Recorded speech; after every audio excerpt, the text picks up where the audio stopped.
Bulletin का बाकायदा आगाज करें। बात करते हैं इत्तिकाफ की। इत्तिकाफ बैठने के लिए चंद घंटे बाकी रह चुके हैं। मसाजिद में इत्तिकाफ होगा या नहीं, ताहाल फैसला नहीं हो सका।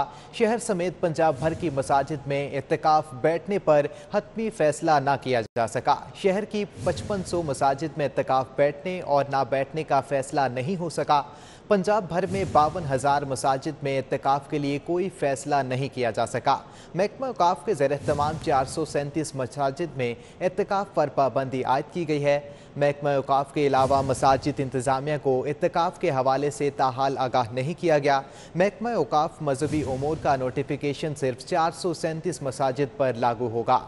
हतमी फैसला ताहाल नहीं हो सका। इत्तिकाफ बैठने के लिए चंद घंटे बाकी रह चुके हैं। मसाजिद में इत्तिकाफ होगा या नहीं, ताहाल फैसला नहीं किया जा सका। शहर समेत पंजाब भर की मसाजिद में इत्तिकाफ बैठने पर हतमी फैसला नहीं किया जा सका। तफसीलात जानते हैं शाहिद सिफरा से। जी शाहिद सिफरा, बताइएगा, ताहाल फैसला नहीं किया जा सका। जी बिल्कुल, हुकूमत की जानिब से शहर समेत पंजाब भर की मसाजिद में रमज़ान मुबारक के आखिरी अशरे के दौरान एतकाफ़ बैठने के हवाले से कोई हतमी फ़ैसला सामने नहीं आया है। हुकूमत की जानिब से एक नोटिफिकेशन जो है महकमा औकाफ व मजहबी अमूर पंजाब ने जारी किया, जिसके मुताबिक 437 ऐसी मसाजिद और जामियात हैं जो कि इसी महकमा के ज़ेर इंतज़ाम हैं, उनमें एतकाफ़ नहीं होगा। दूसरी जानिब ज़रा ने यह बताया है कि शहर में 5500, जबकि पंजाब भर की अगर बात की जाए तो 52,000 जो मसाजिद हैं वो मौजूद हैं। उस पर हुकूमत की जानिब से ऐसा कोई हतमी फ़ैसला सामने नहीं आया कि वहाँ पर एतकाफ़ किया जा सकेगा या नहीं किया जा सके। ताहम जो महकमा औकाफ व मजहबी अमूर पंजाब का नोटिफिकेशन है जिसके तहत पाबंदी आयद की गई है, वो सिर्फ 437 मसाजिद पर लागू होगा। दूसरी जानिब यह भी वाज़ेह कर दूँ कि NCOC के इजलास भी होते रहे। वजारत मजहबी अमूर पाकिस्तान की जानिब से भी कहा गया कि SOPs के तहत एतकाफ़ किया जा सकेगा, लेकिन अभी चंद घंटे बाकी हैं।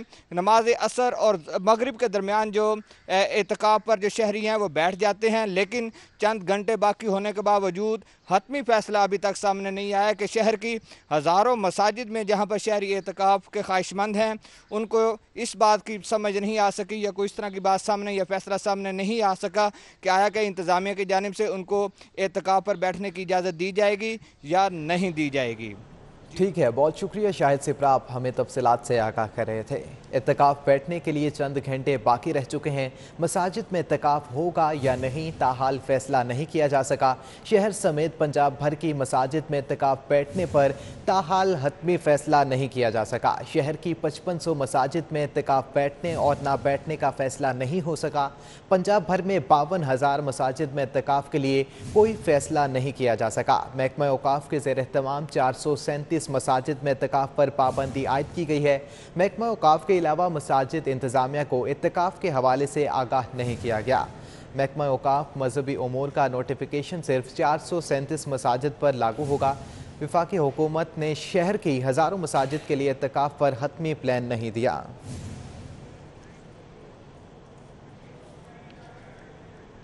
इस वक्त हमारे साथ मौजूद हैं डॉक्टर रागिब हुसैन नईमी साहब। सर, बहुत शुक्रिया आपके कीमती वक्त का। सर, ये बताइएगा कि NCOC के इजलास में अहम फैसले किए गए थे और उनका ये भी मौक़िफ़ था कि इन फैसलों में इत्तिकाफ़ पर बैठने की इजाज़त दी जाएगी। आप सर, इस मुतालिक क्या मौक़िफ़ है आपका? बिस्मिल्लाहिर्रहमानिर्रहीम। NCOC का जो पिछला फैसला है उसमें हमारे सामने ये बात आई कि इत्तिकाफ़ के हवाले से सख्त मौक़िफ़ इख्तियार किया गया और इत्तिकाफ़ को इजाज़त नहीं दी गई करने के लिए मसाजिद में, बल्कि ये कहा गया कि मर्द अपने अपने घरों में करे। तो ये बात पहली तो ये है कि शरीयत में इत्तिकाफ़ के लिए मस्जिद का होना शर्त है, वो मर्द हजरात किसी भी दौर पे घरों में नहीं कर सकते हैं। दूसरी बात ये कि आज की जब अखबार हम पढ़ रहे हैं, एक्सप्रेस है, नया वक्त, जितनी भी सबसे अव्वल की अखबार हैं, वो तमाम के तमाम अखबार ये बात को बयान कर रही हैं कि NCOC की तरफ से इस बात को परमिट कर दिया गया कि गाइडलाइन और SOP के साथ मसाजिद में भी एहतिकाफ हो सकता है। अब बहरहाल एक कॉन्ट्राडिक्शन सामने आ गई है कि क्या NCOC ने अपने पिछले फैसले को रिवर्ट कर दिया है या कोई नई चीज़ सामने आई है। बहरहाल ये बड़ा अचंभा है और बहुत ज़्यादा मामला जो हैं वो उलझन का शिकार हैं। इस मौके के ऊपर मैं हुकूमत से ये कहूँगा कि इबादत करने वाले लोग जो कि इनफरादी तौर पर एतकाफ की इबादत करते हैं, उन्हें किसी भी तरीके से इस इनफरादी इबादत से महरूम न रखा जाए और ये इबादत 2, 3, 4 अफराद तक की इजाज़त दी जाए कि वो मसाजिद में बैठें और अल्लाह वादहुल शरीफ की हुजूर दुआ भी करें, इल्तिजा भी करें। अल्लाह ताला अपने बंदों की दुआओं को सुनता भी है और उनकी मुश्किलात को हकीकी तौर पे हल फरमाने वाला अल्लाह करीम ही है। और मैं ये समझता हूँ कि अगर हम इस तरीके से मामलात को देखेंगे तो यकीनी तौर पर एक सुन्नत मौक़िदा अलल कफ़ाए की जो इबादत एतकाफ़ की है वो भी हमारी पूरी हो जाएगी और उसके साथ साथ दीगर मामलात में भी हमें आसानी आ जाएगी। और एतकाफ़ तो खुद आइसोलेशन का नाम है, जिसमें फ़र्द वाहिद अकेला तन्हा मस्जिद में बैठकर अपनी इबादत कर रहा होता है।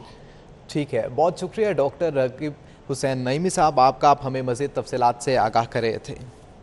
एतकाफ़ बैठने के लिए चंद घंटे बाकी रह चुके हैं और ताहाल हतमी फैसला नहीं किया गया। आपको बताएं, एसी सियालकोट के साथ फिरदौस आशिक अवान का नारवा सलूक। वज़ीर आला पंजाब सरदार उस्मान बुज़दार ने फिरदौस आशिक अवान को तलब कर लिया। मुअव्विन ख़ुसूसी ने एसी सोनिया सदफ को तनकीद का निशाना बनाया था। एसी से नारवा सलूक पर चीफ सेक्रेटरी ने तहफ़्फ़ुज़ात से आगाह किया था। एसी सियालकोट के साथ फिरदौस आशिक अवान का नारवा सलूक। वज़ीर आला पंजाब सरदार उस्मान बुज़दार ने फिरदौस आशिक अवान को तलब कर लिया। मुअव्विन ख़ुसूसी ने एसी सोनिया सदफ को तनकीद का निशाना बनाया था। एसी से नारवा सलूक पर चीफ सेक्रेटरी ने तहफ़्फ़ुज़ात का इजहार भी किया था। तफसीलात जान लेते हैं कज़ाफ़ी भट्ट से। जी कज़ाफ़ी भट्ट, आगाह कीजिएगा।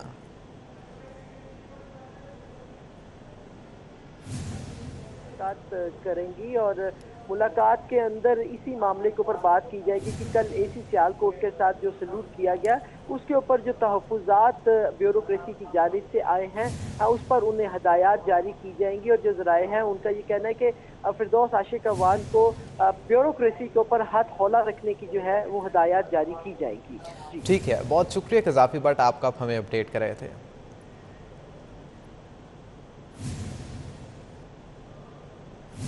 शहबाज शरीफ का आलमी योम सहाफ़त पर सहाफ़ियों को खिराज तहसीन। सहाफ़त एक मुक़द्दस पेशे से बढ़कर अजीम मिशन का नाम है। आज़ादी सहाफ़त की आइनी आज़ादी ना हो वो जमहूरियत नहीं है। मईशत और दीगर शोबों की तरह मीडिया के लिए मौजूदा दौर में सियासी तरीन है और मौजूदा दौर में सहाफ़त सच्चाई इख्तलाफ राय को संगीन जुर्म बना दिया गया है। मीडिया रियासत का चौथा सतून है। पाकिस्तानी मीडिया का किरदार तारीखी है। बात करते हैं शहर लाहौर में मौजूद चीनी की किल्लत की। 2 दिन लॉकडाउन के बाद शहर में चीनी की किल्लत मज़ीद शिद्दत इख्तियार कर चुकी है। शहर के मुख्तलिफ इलाकों में चीनी मुकम्मल तौर पर नापैद हो चुकी है। तफसीलात जानते हैं शहजाद खान से। ये शहजाद बताइएगा, शहर लाहौर में चीनी नापैद हो चुकी है।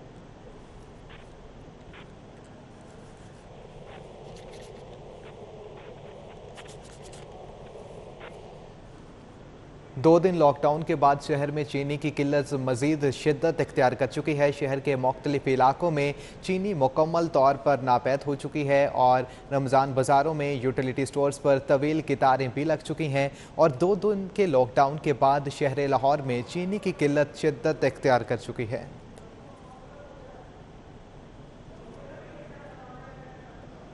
2 दिन के लॉकडाउन के बाद शहर में चीनी की किल्लत मज़ीद शिद्दत इख्तियार कर चुकी है। शहर के मुख्तलिफ इलाकों में चीनी मुकम्मल तौर पर नापैद हो चुकी है। एक बार फिर रुख करेंगे शहजाद खान का। जो शहजाद बताइएगा, शहर लाहौर में चीनी मुकम्मल तौर पर नापैद हो चुकी है। जी बिल्कुल, शहर में चीनी की सप्लाई का इस वक्त सबसे बड़ा सोर्स जो है वो शहर के सुपर स्टोर्स हैं। चूँकि गुज़श्ता 2 रोज़ शहर में लॉकडाउन था और सुपर स्टोर्स को भी बंद किया गया था, जिसके बायस अब शहर के मुख्तलिफ इलाकों में चीनी की किल्लत मज़ीद संगीन होती चली जा रही है। इस वक्त हम धर्मपुरा के इलाके में मौजूद हैं। धर्मपुरा और इससे मुतसिल इबादियों के अंदर भी चीनी मौजूद नहीं है। इसके अलावा इससे थोड़ा आगे बढ़ें तो सदर कैंट, जोड़े पुल, लाल पुल और इसके अलावा इससे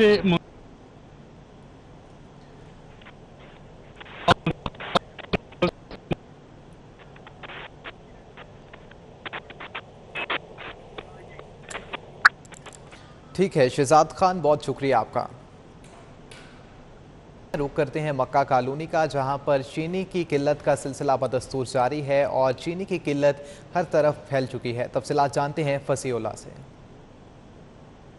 अच्छा, बिल्कुल माह मुबारक के 2 अशरे मुकम्मल हो चुके हैं, ताहम तहाल जो शहर में रमज़ान बाज़ार लगाए गए थे वहाँ पर चीनी की किल्लत का मसला बरकरार देखा जा रहा है। चूँकि ओपन मार्केट में चीनी गायब है और कहीं पर ब्लैक में महंगे दामों फरोख्त की जा रही है, तो शहरी सस्ती चीनी के हसूल के लिए रमज़ान बाज़ारों का रुख कर रहे हैं। इस वक्त मैं मक्का कॉलोनी रमज़ान बाज़ार में मौजूद हूँ और मेरे आप अक़ब में भी देख सकते हैं कि ताहाल चीनी के हसूल के लिए लंबी कतारें बरकरार देखी जा रही हैं। ना सिर्फ ख़वातीन की जो है वो लंबी कतारें लगी हैं, इसके साथ साथ मर्द हजरात की भी लंबी कतारें लगी हैं और जो चेयर्स लगाई गई थी वो भी फुल हो गई हैं और चेयर से पीछे तक जो है वो शहरी सिर्फ 2 किलो चीनी की ख़रीदारी के लिए रोज़े की हालत में तवील इंतज़ार करने पर मजबूर हैं। इसके साथ साथ अगर मक्का कॉलोनी रमज़ान बाज़ार की बात की जाए तो यहाँ पर जो सब्ज़ियाँ फ़रोख्त की जा रही हैं उसकी जो है वो हवाले से शहरी शिकायत दर्ज करवा रहे हैं। उनका ये कहना है कि ये गैर मियारी जो है वो सब्ज़ियाँ फ़रोख्त की जा रही हैं, इसके हवाले से इंतज़ामिया को नोटिस लेना चाहिए। ताहम जो कोरोना वायरस की SOPs हैं उस पर अमल दरामद करवाने में भी यहाँ पर ज़िला इंतज़ामिया नाकाम दिखाई देती है। चूँकि चीनी के लिए जो रश लग रहा है और चीनी के लिए जो लाइनें लग रही हैं उस पर शहरी जो है समाजी फासले का ख्याल नहीं रख रही और ज़िला इंतज़ामिया भी समाजी फासले को बरकरार रखने में नाकाम दिखाई देती है। और जो चीनी का मसला है वो संगीन सूरत हाल पहले रोज़ से लेकर 20 रोज़े गुजरने तक ताहाल जूं का तूं देखा जा रहा है और इस हवाले से इंतज़ामिया की जानिब से भी कोई लायामत शहरी परेशान है। बहुत शुक्रिया फसीउल्लाह। आपको बताएं कि 5 मरले किराए के घरों के मालिकान के लिए बुरी खबर है। अब छोटे घरों के मालिकान से एरिया की बजाय रेंटल वैल्यू के हिसाब से टैक्स वसूल किया जाएगा। ये टैक्स इन पर लागू होगा जो 18,750 रुपये माहाना के हिसाब से जायद किराया ले रहे हैं। 5 मरले किराए के घरों के मालिकान के लिए बुरी खबर है। अब छोटे घरों के मालिकान से एरिया की बजाय रेंटल वैल्यू के हिसाब से टैक्स वसूल किया जाएगा। तफसीलात जानते हैं अली साही से। जी अली, बताइएगा। जी बिल्कुल, महकमा एक्साइज की जानब से 5 मरले के घरों के मालकान के लिए बुरी खबर है कि महकमा एक्साइज की जानब से तजवीज़ भिजवाई गई है कि अगले माली साल से तमाम जो 5 मरले वाले घर हैं उनकी रेंटल वैल्यू के मुताबिक उनसे टैक्स की वसूली की जाए। चूँकि इससे पहले सिर्फ एक कैटेगरी के एरियाज़ में जो 5 मरले के घर हैं उनके मालकान से टैक्स वसूल किया जा रहा है, लेकिन अब नई तजवीज़ भिजवाई जा रही है कि जो रेंटल वैल्यू में सालाना 2,25,000 से ज़ायद आमदनी जिन घरों से मालकान कमा रहे हैं उन पर 5% प्रॉपर्टी टैक्स वसूल किया जाए। इसी हवाले से समरी भी हुकूमत को भिजवा दी गई है कि इस पर वर्किंग जो है वो मुकम्मल की जा चुकी है। तमाम फार्मूले मौजूद हैं। अगर हुकूमत की जानब से इजाज़त दी जाएगी तो अगले माली साल से तमाम जो 5 मरले के घर लाहौर समेत पंजाब भर में मौजूद हैं उनके मालकान को नोटिस भिजवा दिए जाएंगे और महकमा एक्साइज को टैक्स की रिकवरी में भी वाज़े फ़र्क सामने आएगा। तो इसी चीज़ को मद्देनज़र रखते हुए अगले माली साल के लिए महकमा एक्साइज की जानब से 5 मरले के घरों पर